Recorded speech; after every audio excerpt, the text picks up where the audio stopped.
성경 말씀 보도록 하겠습니다. 오늘 우리에게 주시는 하나님의 말씀은 열왕기상 12장 6절에서 11절까지의 말씀입니다.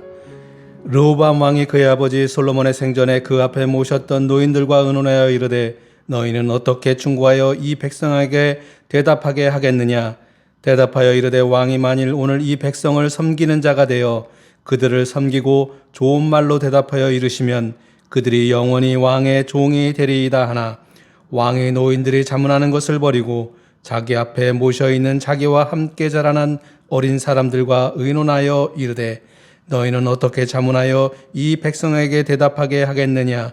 백성이 내게 말하기를 왕의 아버지가 우리에게 메운 멍에를 가볍게 하라 하였느니라.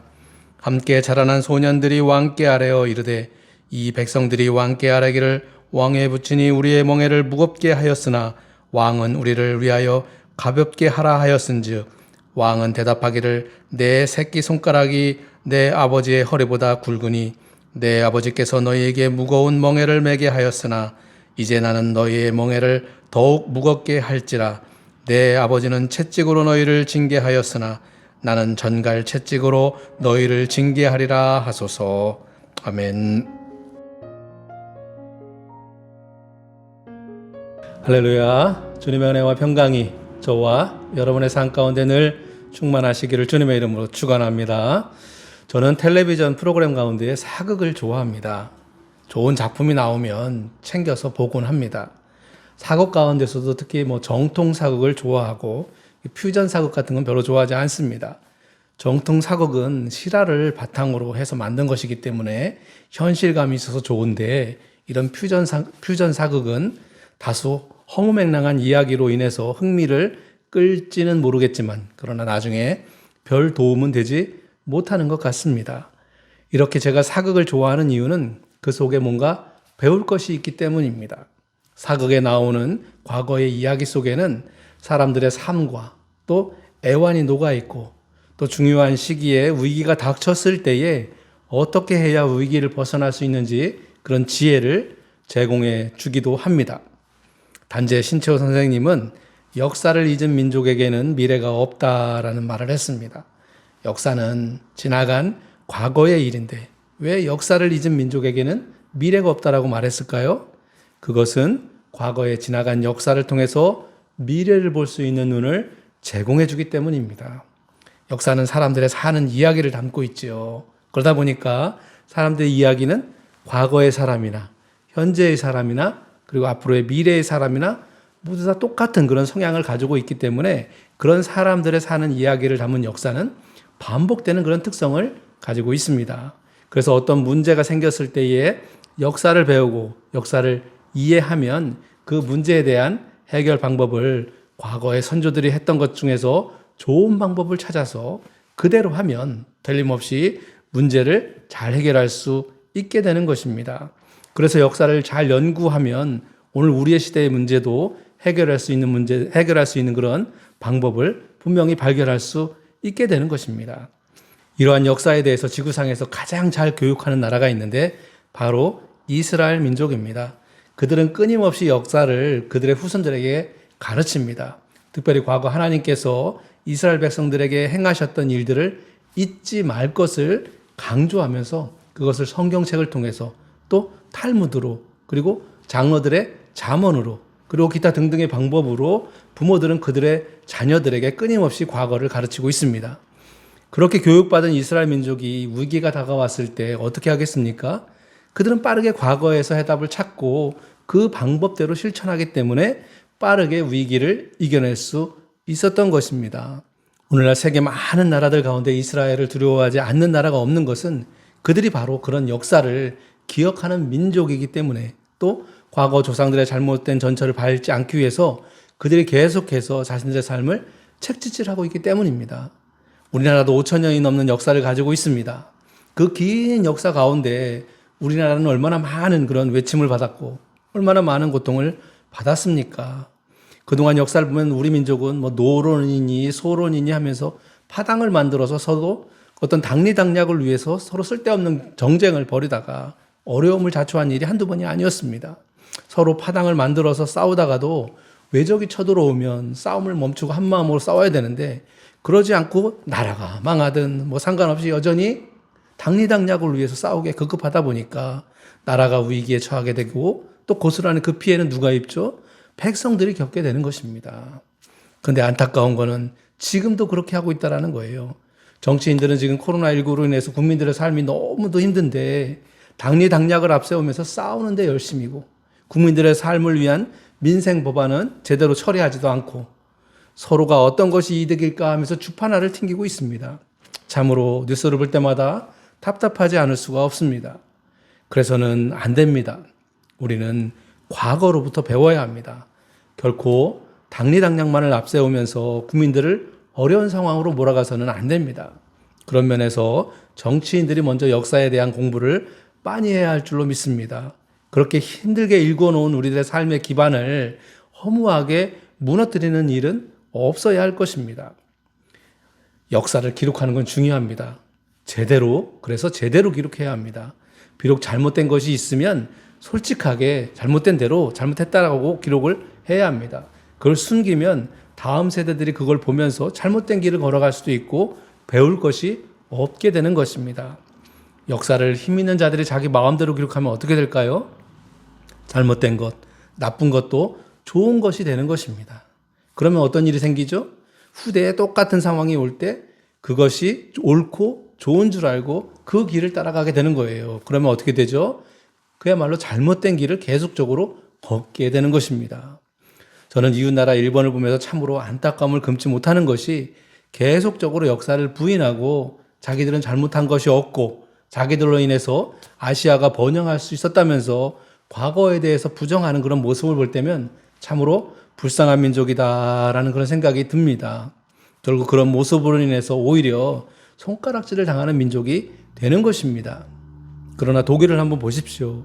얼마나 과거에 대해서 철저히 반성하고 그들이 한 일에 대한 책임을 끝까지 지려고 하는 그런 모습을 보면서 세계인들이 오히려 감동을 받고 비록 핍박을 받았다 할지라도 오히려 그 모습에 감동을 받고 그들을 다시 받아주고 그들을 인정해 주는 거예요. 이처럼 개인이건 민족이건 역사는 중요합니다. 역사는 그 민족이 어떤 선택의 기로에서 좋은 쪽으로 결정할 수 있는 힘을 제공해 주기 때문입니다. 오늘 본문은 솔로몬 왕이 죽고 그의 아들인 르호보암이 왕이 되려고 할 때의 일을 기록하고 있습니다. 르호보암은 그의 아버지인 솔로몬이 많은 건축과 공역을 했기 때문에 백성들이 힘들어했다는 것을 알고 있었습니다. 그래서 백성들이 르호보암에게 당신은 어떻게 할 것인지를 묻고 있는 이야기가 오늘 본문에 나오고 있습니다. 그렇다면 보통 상식적으로 아버지의 전철을 밟지 않고 백성들을 잘 섬기겠노라 하면서 백성들의 삶을 돌아보는 것이 올바른 선택일 것입니다. 그러나 르호보암은 그렇지 않았습니다. 선택의 기로에서 르호보암은 과거의 역사적인 교훈을 받지 아니하고 계속해서 그릇된 길을 선택했다가 결국 나라가 둘로 쪼개지는, 즉 남유다와 북이스라엘로 나누어지는 경험을 하게 된 것입니다. 오늘 르호보암의 선택의 과정을 보면서 오늘 우리들은 어떤 선택을 하면서 살아야 할지를 살펴보도록 하겠습니다. 첫째로 지도자가 되려는 자는 섬기는 자가 되어야 합니다. 그래서 어떤 선택을 할 때에는 군림하기보다는 섬기는 일을 선택해야 하는 것입니다. 솔로몬 왕이 죽자 그의 아들 르호보암이 왕이 됐습니다. 백성들은 왕이 된 이 르호보암에게 간청을 했습니다. 왕의 아버지가 우리의 멍에를 무겁게 하였으나 왕은 이제 왕의 아버지가 우리에게 시킨 고역과 매운 무게의 멍에를 가볍게 하소서. 그리하시면 우리가 왕을 섬기겠나이다. 당신의 아버지인 솔로몬 왕은 우리에게 무거운 멍에를 매게 하였었는데 이제 당신의 아버지가 우리에게 시킨 그런 고역과 무거운 멍에를 가볍게 해달라면서 그렇게 해주면 우리가 당신을 왕으로 섬기겠다라는 것입니다. 사실 솔로몬은 지혜의 왕으로 이스라엘을 큰 나라로 만들었지만 그의 말년에는 호화스러운 그런 생활과 허세를 부리다가 결국 과도한 국력을 낭비하다 보니까 이를 채우기 위해서 백성들에게 많은 세금과 또 힘든 부역을 요구했습니다. 그래서 백성들은 그런 일들로 인해서 힘들어했기 때문에 르호보암 왕에게 그런 솔로몬의 전철을 밟지 말고 자신들을 다스려달라, 그런 짐들을 벗게 해달라, 그렇게 요구했던 것입니다. 이러한 백성들의 요구에 르호보암은 돌아갔다가 3일 뒤에 다시 오라고 말하고는 돌려보냈습니다. 그리고는 르호보암은 이 문제를 가지고 솔로몬이 살아생전에 함께 정책을 논의했던 그런 원로들에게 가서 의논을 했습니다. 그랬더니 원로들은 이렇게 충고해 주었습니다. 왕이 만일 오늘 이 백성을 섬기는 자가 되어서 그들을 섬기고 좋은 말로 대답하여 이르시면 그들이 영원히 왕의 종이 되리이다. 원로들은 백성들의 마음을 위로하고 그들을 섬기는 왕이 되어줄 것을 요청했던 것입니다. 사실 원로들은 르호보암의 과격한 그런 독재를 예감하고 있었기 때문에 르호보암에게 그와 같이 말했던 것입니다. 원로들은 왕에게 너무나도 중요한 충고를 했습니다. 왕이 백성의 종, 즉 섬기는 자가 되어줄 걸 요구했던 것입니다. 종이 된다는 것은 무엇을 의미합니까? 그것은 주인을 위해서 섬기고 봉사하는 그런 삶을 의미하는 것입니다. 백성이 주인이 되고 왕은 종이 되어야 한다는 것입니다. 어쩌면 오늘날 지도자에게도 그대로 적용되는 그런 말입니다. 지도자는 종이 되어서 섬기는 자가 되어야 합니다. 어느 나라에 지혜로운 사람이 있었습니다. 그의 명성이 전국에 자자했습니다. 그 소문이 왕의 귀에까지 전해졌고 왕은 그를 한번 보고 싶어졌습니다. 그래서 그를 왕실로 초청을 했는데 그는 옷깃을 세우고 왕을 만나러 왔습니다. 근데 그는 왕을 보고도 전혀 예를 갖추기는커녕 거들떠보지도 않았습니다. 그래서 이에 화가 난 왕이 그에게 소리쳤습니다. 네 이놈, 나는 이 나라의 왕이다. 그러자 그는 눈을 껌뻑거리면서 말했습니다. 알고 있습니다. 그런데 이 왕은 더 화가 난 거예요. 그래서 얼굴이 빨갛게 달라오르면서 뭐야? 안다고? 근데 나를 모른 척하느냐? 근데도 그는 아랑곳하지 않고 손가락을 딱 들면서 하늘을 가리키면서 왕에게 물었습니다. 저 하늘이 보이십니까? 그렇다. 저 하늘이 언제 한 번이라도 왕께 아는 척 했습니까? 이 이야기는 이 현자의 목이 뻣뻣했다는 것을 말하는 것이 아니라 왕의 모습이 어떠해야 하는지를 보여주고 있는 것입니다. 의례의 왕이니까 자기 이외의 사람은 모두 나에게 절을 해야 한다라는 그런 권위적인 방식에서 벗어나서 하늘처럼 모든 이들에게 필요한 것은 다 주지만 그렇다고 해서 그것에 대한 대가를 바라거나 어떤 대우를 해달라는 그렇게 하지 않는 것처럼 왕도 백성들 위에 군림하는 것이 아니라 그들을 섬기는 자가 되어야 한다라는 것을 말해주고 있는 것입니다. 이 이야기는 오늘 우리 시대에도 마찬가지입니다. 지도자는 섬겨야 합니다. 우리 대통령 중에 종이 되어서 이 나라 백성들을 위해서 진실되게 섬겼던 그런 대통령이 몇 명이나 있었습니까? 모두 권력을 가지고 그 힘을 휘두르는데 사용을 했지 그 권력을 내려놓고 섬기려는 그런 대통령이 있었습니까? 결국 욕심을 부리다가 결국은 감옥에 갇히는 분들이 대부분이었습니다. 지금은 그렇지 않지만 예전에 제가 어렸을 때에 대통령이 지방에 이렇게 오면은 학생들이 수업하지 않고 길거리로 나가서 막 태극기를 흔들고 그랬습니다. 그것도 강제적이었습니다. 그러면 방송에서 오늘 대통령이 이곳을 지나갔는데 사람들이 태극기를 흔들면서 환영했다 하면서 국민들이 대통령을 엄청 존경하고 있는 것처럼 광고하곤 했습니다. 그런 강압적인 모습은 그렇게 연출된 존경은 오래가지 않는 법입니다. 자발적인 존경이 되어야 합니다. 그러기 위해서는 먼저 섬기는 자가 되어야 합니다. 섬김을 받아야 할 자가 섬길 때 그는 존경을 받게 되는 것입니다. 한 집안의 지도자인 가장도, 회사의 사장도, 국가의 대통령도 모두 섬기는 사람이 되어야 합니다. 그래야 그 가정이, 그 회사가, 그 국가가 건강하고 행복해질 수 있는 것입니다. 예수 그리스도께서도 이 땅에 오신 이유를 섬기기 위해 왔다 그렇게 말씀하셨습니다. 인자가 온 것은 섬김을 받으려 하는 것이 아니라 도리어 섬기려 하고 자기 목숨을 많은 사람의 대승물로 주려 함이니라. 예수님께서는 이 땅에 섬기러 오셨습니다. 만왕의 왕이신 그런 예수님께서는 그 누구보다도 이 세상에서 군림할 수 있었지만 그러나 예수님께서는 섬기러 이 세상에 오셨다 했습니다. 결국 십자가에서 죽기까지 그 자기 자신을 인류를 위해서 섬기는 삶을 사셨던 것입니다. 이런 모습을 지도자들이 지녀야 멋있는 지도자가 되는 것입니다. 대통령이 삶으로, 몸으로 섬기는 모습을 보여주면 모두가 존경할 것입니다. 지도자가 먼저 섬기면 그들도 섬기는 것입니다. 여러분도 남을 섬기시기를 바랍니다. 남을 나보다 낮게 여기고 섬겼으면 좋겠습니다. 그러면 여러분도 섬김을 받게 될 것입니다. 둘째로 지도자는 하나님 앞에서 역사 앞에서 진실해야 합니다. 무엇을 선택할 때에 항상 진실하게 해야 합니다. 르호보암은 원로들의 조언에도 불구하고 그들의 말을 듣지 아니하고 자기와 함께 자란 소년들과 의논을 했는데 소년들의 충고는 이러했습니다. 왕은 대답하기를 내 새끼손가락이 내 아버지의 허리보다 굵으니 내 아버지께서 너희에게 무거운 멍에를 매게 하였으나 이제 나는 너희의 멍에를 더욱 무겁게 할지라. 내 아버지는 채찍으로 너희를 징계하였으나 나는 전갈 채찍으로 너희를 징계하리라 하소서. 나의 새끼손가락이 내 부친의 허리보다 굵으니라고 말하고 있는데 아무리 새끼손가락이 굵어도 허리보다 굵겠습니까? 이 말은 아첨입니다. 당신의 손가락이 아버지의 허리보다 굵다는 것은 당신이 아버지보다 더 훌륭하다라는 것입니다. 왕의 소년들은 아첨으로 그렇게 말하라면서 추켜 세웠는데 이 르호보암 왕은 그 아첨을 교만한 마음으로 받아들였던 것입니다. 칭찬과 아첨은 다릅니다. 칭찬은 잘하는 것에 대해서 인정을 해주는 거예요. 그러나 아첨은 상대방에게 잘 보이기 위해서 듣기 좋은 말로 꾸며서 말하는 것입니다. 칭찬은 사기를 복돋워주고 힘과 용기를 주기 때문에 많이 해주는 것이 좋지만 그러나 아첨은 그 사람의 발 앞에 그물을 치는 것과 같은 거예요. 아첨하는 말을 듣다 보면 판단력이 흐려지고 결국 그물에 걸려서 망하게 되는 것입니다.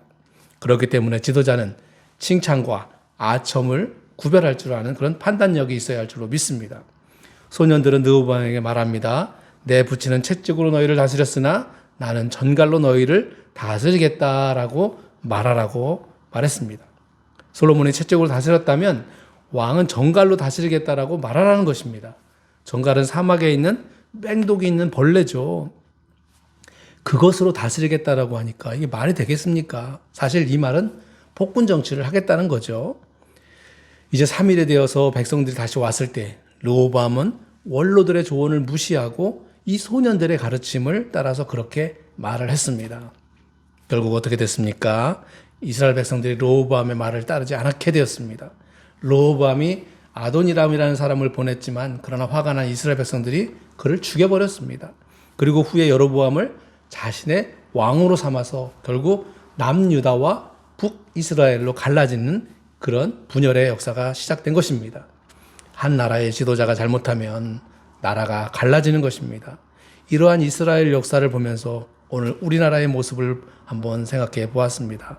가만히 보면 우리와 너무나도 흡사한 모습을 가지고 있습니다.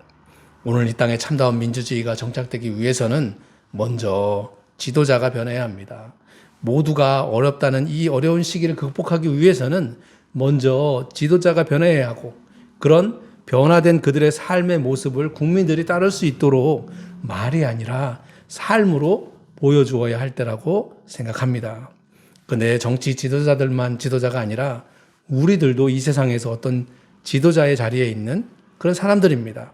여러분들은 가정에서 어머니로서 또 아버지로서 가정을 이끌어가는 지도자들입니다. 또한 사업을 하는 사람은 사장으로서 회사를 이끌어가는 그런 지도자입니다. 그리고 경제의 최일선에서 국가를 이끌어가는 지도자들입니다. 그렇기 때문에 우리들은 삶의 각 자리에서 지도자들이기 때문에 그런 우리들은 사람들 위에서 군림하면서 힘과 재물을 가지고 의시되는 것이 아니라 정말로 섬김의 자세로 하나님과 역사 앞에서 진실함의 자세를 갖고 살아가야 할 것입니다. 여러분들은 모두 지도자입니다. 어떤 문제가 있을 때 그런 문제들로 인한 선택의 상황이 왔을 때 기도하면서 사랑과 하나님 앞에 진실되게 선택하면서 나만의 이익이 아니라 모든 사람들의 이익을 위해서 선택하며 살아가는 넉넉한 크리스찬들이 되시기를 주님의 이름으로 축원합니다. 기도하겠습니다. 사랑과 은혜의 주님 감사합니다. 저희들로 하여금 이 땅에서 남들 앞에 모범이 되는 삶을 살게 하시고 언제나 진실되게 임하며 섬김의 자세로 살아가는 참된 그리스도인들이 되게 하여 주시옵소서. 예수 그리스도의 이름으로 기도드리옵나이다. 아멘.